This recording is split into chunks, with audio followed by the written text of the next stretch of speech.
আকাশ পরিমাণ যদি গুনাহ করো, পাতাল পরিমাণ যদি গুনাহ করো, সাগরের পানি পরিমাণ যদি গুনাহ করো, পাহাড় তুলনায় যদি তুমি গুনাহ করো, আমার দরবার থেকে তুমি নিরাশ হইও না।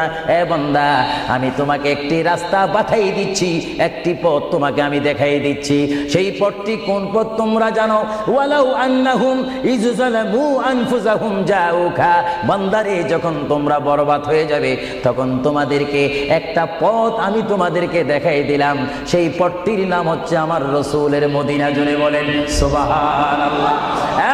বান্দা, আমার নবীর দরবারে গিয়ে কেঁদে কেঁদে তোমরা বলো, ইয়া রাসূলুল্লাহ, ইয়া হাবিবাল্লাহ, আয়া আকা ইয়া রাসূলুল্লাহ।